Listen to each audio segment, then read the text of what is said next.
Bahan organik seperti kotoran sapi perlu dikomposkan sebelum dimanfaatkan sebagai pupuk tanaman karena yang pertama, penguraian bahan segar hanya sedikit sekali memasuk humas dan unsur hara ke dalam tanah. Yang kedua yaitu struktur bahan organik segar sangat kasar dan daya serapnya terhadap air kecil, sehingga bila langsung dibenamkan akan mengakibatkan tanah menjadi sangat lemah. Seperti kita ketahui bahwa tanah di Indonesia sudah sangat rendah kandungan bahan organiknya.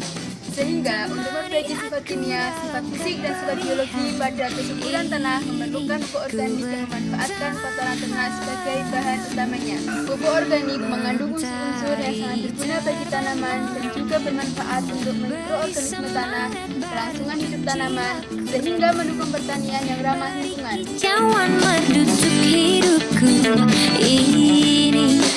Pendampingan dilaksanakan di rumah Bapak Sutarno selaku bendahara kelompok tani Makmur Selalu di Desa Tulaan, Kecamatan Sine, Kabupaten Ngawi, Jawa Timur.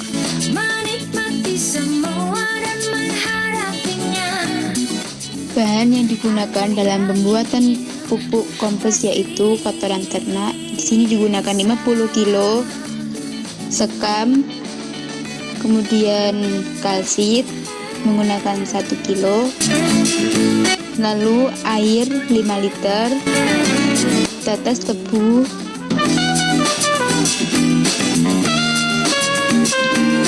gelas ukur untuk mengukur tetes tebu, EE4, dan terakhir dedak.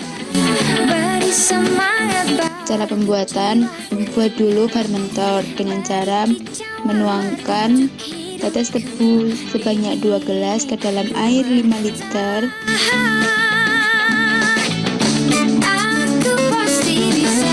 Kemudian EE4 sebanyak 2 tutup botol, lalu diaduk agar tercampur secara merata. Lalu tuangkan ke gembor atau alat penyiraman. Semua bahan dijadikan dua dulu agar nanti pada saat proses pencampuran dapat tercampur dengan rata.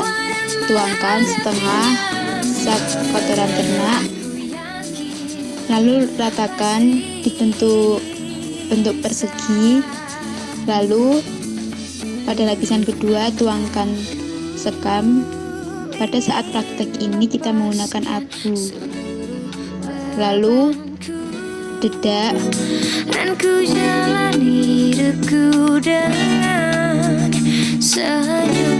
kemudian kalsit, lalu diratakan sampai merata.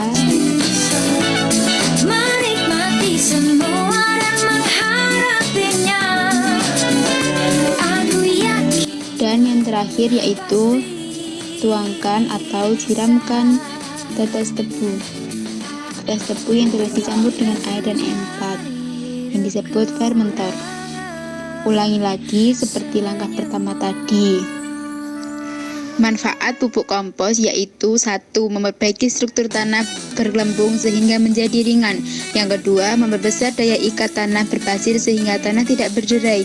Yang ketiga, menambah daya ikat tanah terhadap air dan unsur-unsur hara tanah.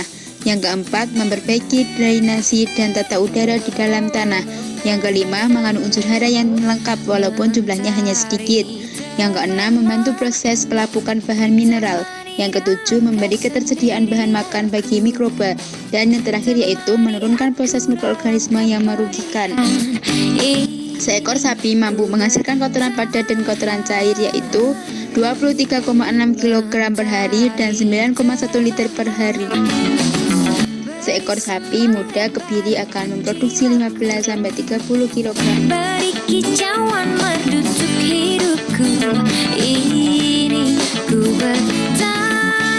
Setelah semua bahan selesai diratakan, langkah selanjutnya yaitu mencampurkan semua bahan menggunakan cangkul. Pencampuran ini harus dilakukan secara merata. Pencampuran ini dilakukan oleh salah satu anggota kelompok tani Makmur Selalu. Lalu kotoran ternak yang sudah tercampur secara merata kemudian dibentuk persegi lalu dilapisi menggunakan jerami. Kemudian nanti ditutup Nah, ini harus dibuka dan dibalik lagi setiap 7 hari sekali. Lama fermentasi yaitu selama 3 minggu. Penutupan tersebut menggunakan plastik, harus benar-benar rapat, kemudian nanti dilapisi dengan layar. Dengan seperti ini, maka kotoran ternak akan bermanfaat untuk lahan pertanian dan akan menjaga ramah lingkungan. Marilah para peternak memanfaatkan kotoran ternak untuk dijadikan pupuk organik guna memperbaiki sistem tanah di Indonesia sesuai dengan tahun 2010 yang sudah dicanangkan Go Organik. Makmur selalu kita bersama.